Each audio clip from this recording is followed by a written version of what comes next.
ಹಾಂ ಸರ್.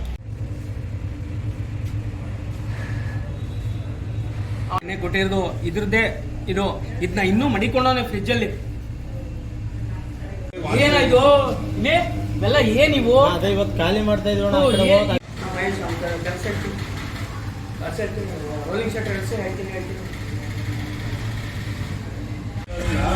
ಆಮೇಲೆ ಬ್ರೋ ಇವ್ರದ್ದು ಇದೆಲ್ಲ ಇಲ್ಲಿಂದ ಟಿವಿಗೆ ಹೋಯ್ತಾ ಇರೋದು ಫಸ್ಟ್. ಅದು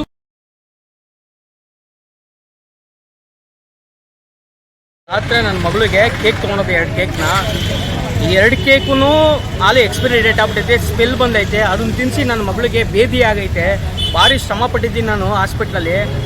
ಈ ಲೋಫರ್ ನನ್ನ ಮಕ್ಕಳು ಹೋದ್ರೆ ಒಳಗಡೆ ಎಲ್ಲ ಕೊಳ್ತೋಗಿರೋದು ಕೇಳಿದ್ರೆ ನಾವು ಇದನ್ನ ಬೇಕ್ರಿನೇ ಕ್ಲೋಸ್ ಮಾಡ್ತಾ ಇದ್ದೀನಿ ಅಂತ ಹೇಳ್ತಾರೆ. ಕ್ಲೋಸ್ ಮಾಡೋಕ್ಕೋಸ್ಕರ ಪಳ್ದಿರೋದೆಲ್ಲ ಇದು ಮಾಡ್ತಾರ.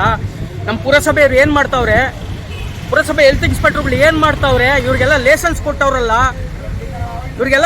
ಕೊಟ್ಟವ್ರಲ್ಲ, ಏನು ಕೊಟ್ಟವ್ರೆ ಅರ್ಥ ಆಯ್ತಲ್ಲ ನಮಗೆ. ಪುರಸಭೆಯವ್ರು ಏನು ಮಾಡ್ತಾವ್ರೆ?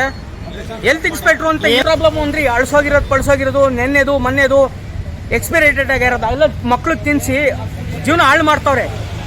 ಮಕ್ಳ ಜೀವನನ ಒಂದು ವರ್ಷ 2 ತಿಂಗಳು ಪಾಪು ಅರ್ಥ ಮಾಡ್ಕೋಬೇಕು. ಸಣ್ಣ ಮಕ್ಳಿಗೆ ತಿನ್ನಿಸ್ತೀವಿ, ಏನೋ ಚೆನ್ನಾಗಿರೋ ಬೇಕ್ರಿ ಅಂತ ತಿನ್ನಿಸ್ತೀವಿ.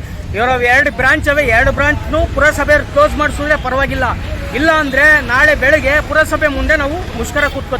ಕಿಚನಲ್ಲಿ ಒಂಚೂರು ಕ್ಲೀನೆಸ್ ಇಲ್ಲ, ಗಲೀಜು. ನಾನು ಯಾವತ್ತೂ ನೋಡಿರಲಿಲ್ಲ, ಈಗ ಹೋಗಿದ್ದು ಸ್ಮೆಲ್ಲು, ಕೇಕ್ಗಳೆಲ್ಲ ಸ್ಮೆಲ್ಲು ಬಂದಿರೋ ಎಕ್ಸ್ಪೈರಿ ಡೇಟ್ ಆಗಿರೋವೆಲ್ಲ ಫ್ರಿಜ್ಜೊಳಗೆ ಮಡಿಕೊಂಡಿದ್ದಾರೆ.